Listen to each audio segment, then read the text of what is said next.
মুহূর্তে বাংলাদেশে প্রত্যেকটি দলকে এক টেবিলে বসতে হবে, সেই টেবিল থেকে আওয়াজ তুলতে হবে আগামীর বাংলাদেশ কেমন হবে সেই রূপরেখা দেওয়া। আমরা জনগণের কর্মচারী হতে চাই, আমরা শাসক হতে চাই না। জনগণের অধিকার নিশ্চিত করতে চাই, সেই লক্ষ্যে কাজ করতে চাই ইনশাআল্লাহ। আমরা বাংলাদেশ বন্দী রাজনীতি চাই। ঐক্যবদ্ধ বাংলাদেশ মানে কি বোঝায়? এই ঐক্যবদ্ধ বাংলাদেশ মানে বোঝায় যে এই বাংলাদেশে প্রত্যেকটা দল মত নির্বিশেষে তারা জুলাই গণঅভ্যুত্থানের পরে যে স্বাধীনতা তারা চেয়েছিল, যে জবাবদিহিতামূলক সমাজ ব্যবস্থা চেয়েছিল, যে স্বচ্ছতা চেয়েছিল, সেই বাংলাদেশ গড়ার লক্ষ্যে একটা ঐক্যবদ্ধ প্ল্যাটফর্ম। আমাদের এনসিপি তাদের 125 থেকে 30টা প্রার্থী দিয়েছে, জামাত ইসলাম 300 থেকে 220টা প্রার্থী দিয়েছে। এইভাবে করে আমাদের যারা নেতা রয়েছেন তারা মনে করেছেন এই মুহূর্তে বাংলাদেশে প্রত্যেকটি দলকে এক টেবিলে বসতে হবে, সেই টেবিল থেকে আওয়াজ তুলতে হবে আগামীর বাংলাদেশ কেমন হবে সেই রূপরেখা দেওয়া। এবং এখানে আমার মনে হয় তারা বিজ্ঞ মানুষজন যে সিদ্ধান্ত নিয়েছেন সেই সিদ্ধান্ত কোনোভাবে ভুল হতে পারে? যেই জেলায় যেই আসনে যাকে প্রার্থী করা হয়েছে তার জন্য আমাদের প্রত্যেকে জান মাল ঘাম শ্রম সবকিছু দিয়ে মাঠে নেমে পড়া। ভালুকায় আমাদের পাঠান ভাই, উনি সর্বোচ্চ লেভেলের পরিচিত মানুষ, যাকে সবাই চেনে। উনি আমার মতো একজন তরুণের জন্য স্যাক্রিফাইস করেছেন, যার থেকে বড় ত্যাগ আর হতে পারে না। এবং এই ত্যাগ হচ্ছে শুধুমাত্র জাতীয় স্বার্থে।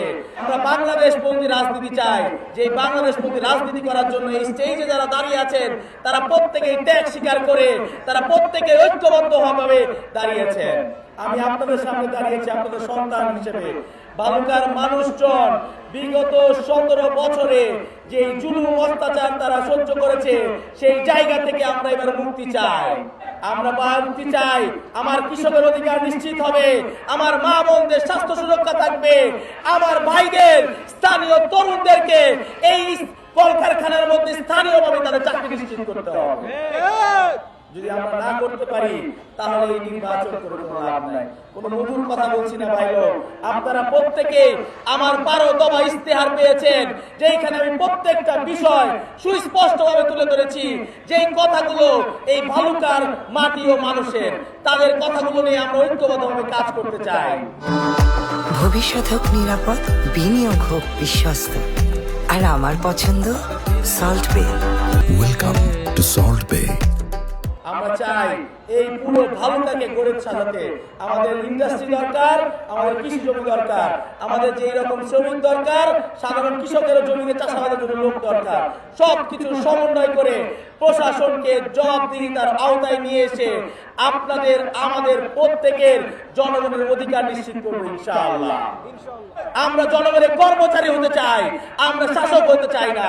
জনগণের অধিকার নিশ্চিত করতে চাই, সেই লক্ষ্যে কাজ করতে চাই ইনশাআল্লাহ। আপনাদের কোনো ভয় নাই। 11 দলীয় জোট এখন পর্যন্ত এনসিপি জামাত খেলাফত কারো বিরুদ্ধে মিথ্যা মামলা দেয় নাই, দিছে? আমরা কারো বাড়িঘর পুরাইছি, দখল করছি? আপনারা আমাদের কাছে নিরাপদ থাকবেন ইনশাআল্লাহ। আগামীর 12 তারিখ শাপলাগলিতে ভোট দিয়ে 11 দলীয় জোটকে নির্বাচিত করতে পারেন। ভালুকার কাউকে কোনো ধরনের মামলা বাণিজ্য করতে দিব না।